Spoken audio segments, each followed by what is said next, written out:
Hello there. You may have come across video over the last week of a Hamilton Citizens and Ratepayers Association meeting that got really out of hand because conspiracy theorist nutjobs got involved. That's not quite exactly what happened, and it's actually far worse than it looks. Now, let's just start off though with some good news. The city councillors who were there, Deputy Mayor Angela O'Leary and Mark Donovan, were aware of the risks and had actually worked with the organisation's safety team to make sure that they were as safe as possible while they were there. There were city safe people in the audience, and there were police just outside to make sure that they could leave without any incident if things got too worked up. And things got too worked up. In the audience itself was also Hamilton City Councillor Andrew Bidder, I'm never going to get that one right, and National Party candidate and Hamilton City Councillor Ryan Hamilton. I'll get to them in a second. Now, the reason that this meeting was so off the rails to everybody else, but kind of not surprising to me, is because the Citizens and Ratepayers Association of Hamilton isn't what you would consider a normal organisation for that group. It's not a bunch of people complaining about rubbish collection and spending too much money on mowing berms. It's a group that's known for spreading conspiracy theories and hatred. Do you remember that guy who sent that threatening letter to the female councillors at the beginning of the year? The one who was a master picture framer?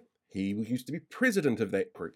Andrew Bidder himself is a member of that group and ran as a member of that group with a number of other candidates at the last local body election. We all know how great he is. And after this meeting sort of descended into madness and Samantha Edwards from Counterspin got up and did her whatever the hell ramble that was, Andrew Bidder and Ryan Hamilton, the candidate for Hamilton East and coincidentally, former Destiny Church member, got up and started talking about how those councillors were wrong.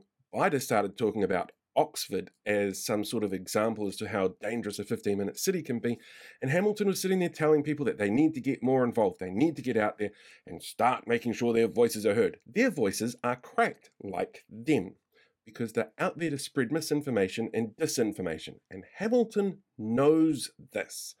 It's a really risky policy for any politician to flirt with a sovereign citizen organisation because it makes them feel like there's legitimacy to what it is that they are doing.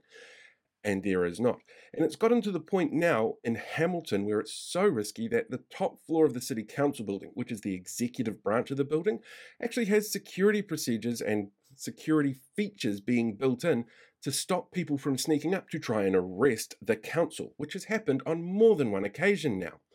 It's a really dangerous movement, and to sit down as somebody who wants to be elected, that's really worrying if they're going to be feeding into that bullshitty bullshit. So no, what happened in Hamilton was not an isolated incident. It was certainly far from ideal, but to be honest, it certainly wasn't surprising.